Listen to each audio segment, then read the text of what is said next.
बच्चों, आज की क्लास में हम curl of a vector field के बारे में पढ़ेंगे। Cartesian orthogonal curvilinear coordinate system में curl of a vector field को कैसे लिखा जाता है। तो इसके लिए हम सपोज एक इमेजिन कर लेते हैं। एक क्लोज पाथ है डीएल। डीएल एक क्लोज पाथ है एक पी पॉइंट के अराउंड में, जो एक वेक्टर, और जो पी पॉइंट है वो एक वेक्टर फील्ड ए में है।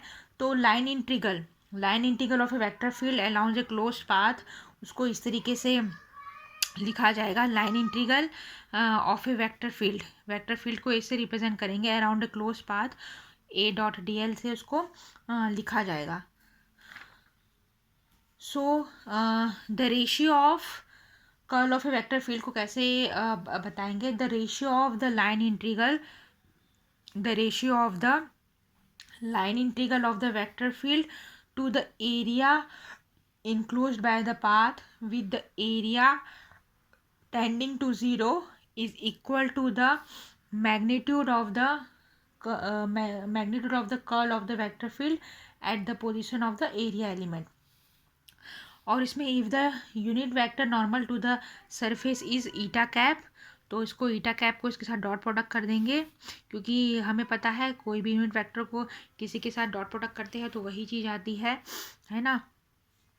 सो इसमें हम ऐसे एज्यूम कर लेंगे। सो एक वेक्टर फील्ड है ऑर्थोगोनल कर्विलिनियर कोऑर्डिनेट सिस्टम में, जिसके कोऑर्डिनेट्स हैं u1 u2 u3। इसके लाइन u1 का line element h1 du1, u2 का line element h2 du2, u3 का लाइन एलिमेंट h3 du3 है। तो ये वेक्टर फील्ड है ए इज़ ए एट कोई ज़ीरो पॉइंट है जहाँ पर ये तीनों कोऑर्डिनेट्स मिल रहे हैं। ज़ीरो पॉइंट पे वेक्टर फील्ड है और इसके कंपोनेंट्स हैं u1 की डायरेक्शन में a1, u2 की डायरेक्शन में a2 और u3 की डायरेक्शन में a3 है। उसके कंपोनेंट्स हैं। सो हमें क्या करना है, the component of the vector field, अब ये क्लोज्ड कर्व बना रहा है OLMNO।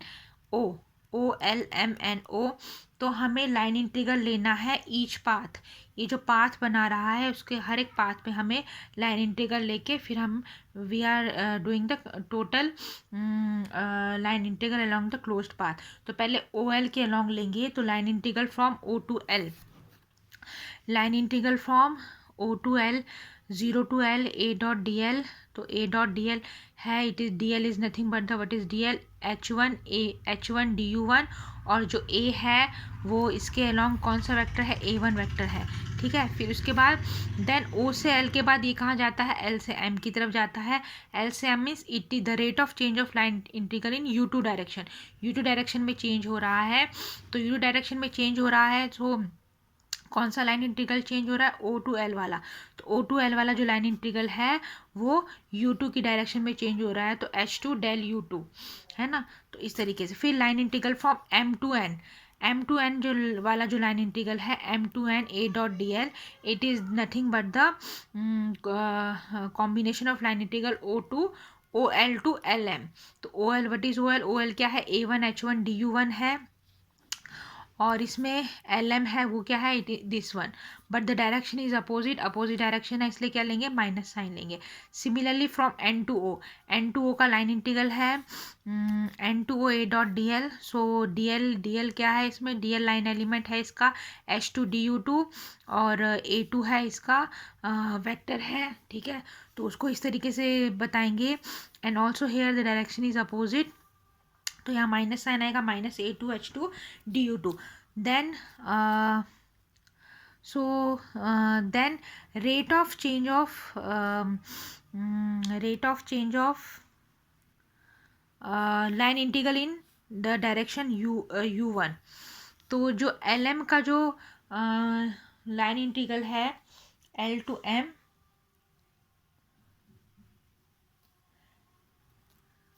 So L to M का हम देखेंगे। अब L to M का जो लाइन इंटीग्रल है, it is nothing but the rate of change of in the direction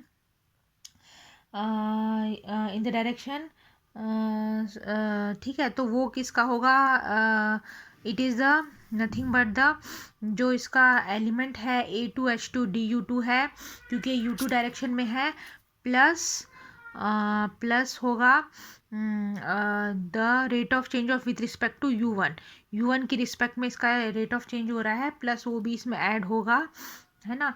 so ये इस तरीके से L2M का लाइन इंटीग्रल इस तरीके से रिप्रेजेंट करेंगे। तो उसका लाइन इंटीग्रल A2H2 du2 है L2M का, प्लस वो with respect to U1 change हो रहा है, तो इसमें H1 है और ये du1 है, H1 du1 ये भी होगा इन मल्टीप्लिकेशन में H1 du1। अब हम क्या करेंगे, ये चारों के चारों पाथ हैं, इसका टोटल हम लेंगे। सो 0 to L, L2M, M2N, N2O इन सब की वैल्यू रख देनी है यहाँ पर। सो 0 to L का ये था लाइन इंटीग्रल, L2M का ये था, M2N का ये था और N2O का ये था। अब इसमें देखोगे, इसमें ये और ये कट हो जाएंगे, ये और ये कट हो जाएंगे, बचेंगे ये दोनों। So the close integral of A dot dl उसको इस तरीके से लिख सकते हैं, del A2H2 del U2 minus del A1H1 upon del U2 du1 du2। इस तरीके से इसको हम लिख सकते हैं। अब इसमें जो U3 कंपोनेंट है ऑफ कर्ल A का, सो वो हो जाएगा, जो डेफिनेशन है कर्ल की, according to the definition of the curl, the line integral of the vector field along the close path having a surface element per unit area is equal to the component of the curl of the vector field perpendicular to the surface when the surface tend to 0। ये उसकी curl की definition है। तो इसमें जो U3 component है, so this is the ठीक है, U3 component of curl of A is, curl of A का U3 कंपोनेंट इस तरीके से लिख सकते हैं। सो इसकी डायरेक्शन को U3 के अलॉन्ग जो यूनिट वेक्टर है उसको E3 so it is equal to, according to the definition of the curl, तो क्लोज्ड पाथ क्या है, OLMNO A.dl, और जो एरिया इनक्लोज्ड है U3 कंपोनेंट, जो U3 है DS3 किसके से बना होगा, DS1 और DS2। तो DS1 DS2 के लाइन एलिमेंट क्या है, H1H2 du1 du2, it is tends to 0 according to the, है ना, इससे डिवाइड करना है और इससे limit it is tends to 0 according to the definition of curl. So the curl of A3 हो जाएगा इस तरीके से लिखेंगे, 1/H1H2, मतलब इसमें जो ये है ना, ये वाली वैल्यू डाल देनी है। So this is the curl of A3। तो del A2H2 del U1 माइनस del A1H1 del U2, साथ में क्या था, यहाँ पर du1 du2 था ना, यहाँ भी du1 du2, तो ये du1 du2 कट हो जाएगा, तो यहाँ हमें मिलेगा 1/H1H2 del A2H2 upon del U1 माइनस del A1H1 del U2, ये हमें मिलेगा। सो ये है थर्ड डायरेक्शन के लिए। इसी तरीके से कर्ल ऑफ A1 U1 के लिए, तो वो किससे बना होता है, किस एलिमेंट से बना होता है, DS2। U1 यानी DS1 है उसका स्मॉल एलिमेंट, और वो स्मॉल एलिमेंट किससे बना होगा, DS2 और DS3 से बना होगा। तो DS2 और DS3 के यहाँ पर लिख देना है, और ये हो जाएगा del A3H3 del U2 minus del A2H2 del U3। इसी तरीके से कर्ल ऑफ सेकंड कंपोनेंट वो बना होगा DS1 और DS3 से, DS1 और DS3 एलिमेंट से मिलके बना होगा, और उसके लिख देने हैं यहाँ पर DS, ये हो जाएगा A1H1 upon del U3 minus del A3H3 upon del U1। तो अब इसमें क्या करना है, ये कर्ल ऑफ 3, 1 और 2 इनको ऐड कर देना है इन इक्वेशंस को। तो यहाँ पर कर्ल ऑफ ए वो हो जाएगा curl of A is equal to E1 curl of A1 plus E2 curl of A2 plus E3 curl of A3। ये हमें मिलेगा, बस इनकी वैल्यू डाल देनी है। तो हमें क्या मिलेगा लास्ट में, कर्ल ऑफ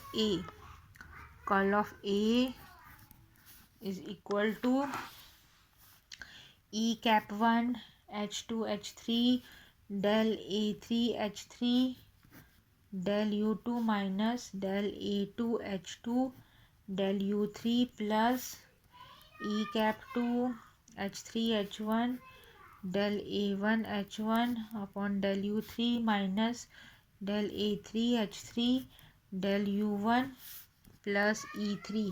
थर्ड जो है H1 H2 del A2 H2 अपॉन del U1 माइनस del A1 H1 del U2। सो आप इसको देखोगे, it is the form of the जो 3x3 का मैट्रिक्स होता है वही फॉर्म है। तो 3x3 का मैट्रिक्स की तरह ही है। सो हम इसमें पहले हम क्या करेंगे, इसमें H1 H2 H3 हम कॉमन ले लेंगे। H1 H2 H3 को हम कॉमन ले लेते हैं। तो यहाँ पर लिख देते हैं 1/H1 H2 H3, इस तरीके से कॉमन ले लेते हैं। तो यहाँ पर जो फर्स्ट टर्म है H2 H3 की, तो यहाँ पर हो जाएगा H1, है ना, ऊपर मल्टीप्लाई करना पड़ेगा H1 से। तो H1 इस तरीके से, और ब्रैकेट में यही टर्म आएगी पहली वाली A3 H3 del U2 minus del A2 H2 del U3 plus second term में H2 से वो करना पड़ेगा मल्टीप्लाई। तो E2 H2 del A1 H1 del U3 minus del A3 H3 del U1। और थर्ड जो है वो है E3 H3 del A2 H2 del U1 माइनस del A1 H1 del U2। अब इसको क्या कर देना है, it is nothing but the matrix form. तो कर्ल ऑफ ए का मैट्रिक्स फॉर्म, तो फर्स्ट रो में फर्स्ट जो रो है उसमें E1 H1 E2 H2 E3 H3 आएंगे।